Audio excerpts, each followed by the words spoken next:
피부 박리. 저는 2달 전까지만 해도 병원에서 근무했습니다.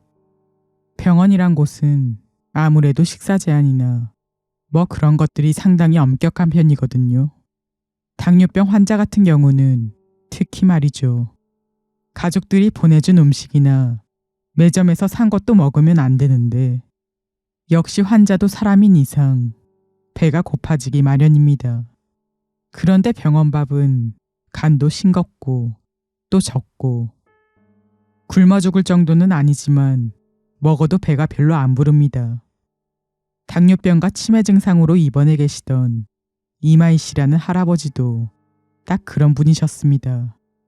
매일매일 배고파, 뭐 먹을 거 없어? 라면서 간호사들 대기실에 찾아오셔서는 직원이 설명을 해줘도 배고파, 배가 고파 죽겠어 아주 하고 울기 시작하시는데 솔직히 정말 난감했습니다. 그런데 어느 때부터 갑자기 그런 증상이 뚝 끊겨서 저희 직원들도 많이 놀랐던 적이 있었습니다. 그와 동시에 이제야 풀려났네 하고 안심하기도 했지요. 하지만 몇 주 후 야근 중에 직원 중 한 분이 새파랗게 질려 대기실로 뛰어오면서 저희는 엄청난 사실을 알게 되었습니다.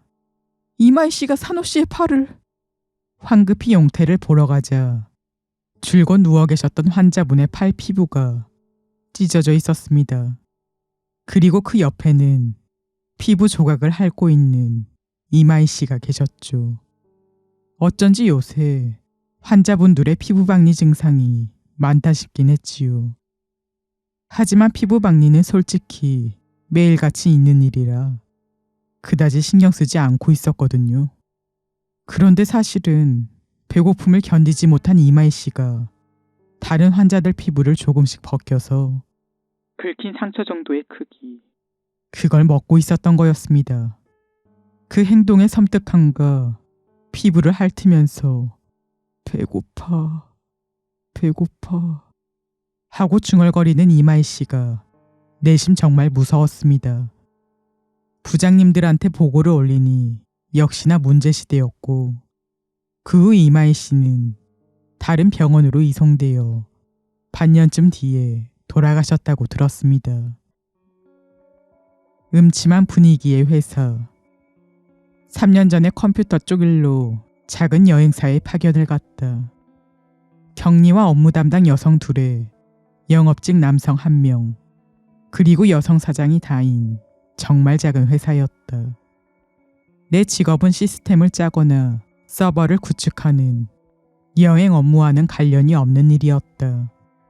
격리를 맡은 여성은 일을 했지만 업무 담당은 무서울 만치 성격이 더러운 거구의 뚱보 여자로 아침부터 업무가 끝날 때까지 과자를 까먹거나 여성 사장과 수다를 떨 뿐 일하는 모습을 단 1도 본 적이 없었다.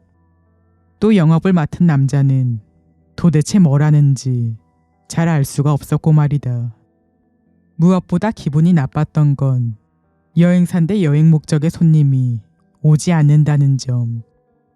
딱 1달 동안 맡았던 일이긴 하지만 문의 전화가 일주일에 1~2건 있을 뿐 손님이 들어온 적이 단 한 번도 없었다. 서버 관리를 하다 보니 외국과 여행 관련 메일을 주고받긴 했다. 사장도 뭘 하는지 잘 모르겠고 메일 시스템이 있는데도 불구하고 외국 거래처와는 우편이나 팩스로 거래를 했다. 나한테 실질적인 손해는 없었지만 음침하고 회사 같은 분위기가 전혀 느껴지질 않아 좋지 않은 기분으로 1달이 지났고 얼른 다음 회사로 이동하게 되었다. 그리고 그로부터 반년쯤 지나 나는 우연히 그 회사의 홈페이지를 발견했다. 전혀 그때 그 회사 같지 않은 밝은 분위기와 활기찬 홈페이지를 여러모로 관람하다 보니 뭔가 영 다르다는 사실을 깨닫게 되었다. 직원들 사진이 올라와 있었는데 그때 그 직원들과는 전혀 다르고 인원수도 많았다. 사장도 남자고 맞는 게 하나도 없을 정도로. 그때 그 회사는 도쿄에 있었지만 홈페이지에 소개된 회사는 간사이에 위치해 있었다. 하지만 회사 이름, 로고부터 취급하는 업무까지 모든 것이 동일했다. 내가 손님을 가져간 채 간사이 쪽 회사에 도쿄에 지사가 있다면 그쪽으로 문의드리고 싶다 하는 메일을 보내자 저희 사는 간사이 지역에 있는 본 점포에서만 20년 넘게 영업 중입니다. 혹시 고객님이 착각하신 게 아닌지요? 하는 답장이 왔다. 섬뜩한 기분에 도쿄에 여행사가 있던 곳에 가보니 입주한 빌딩 채 없어져서 공터가 되어 있었다.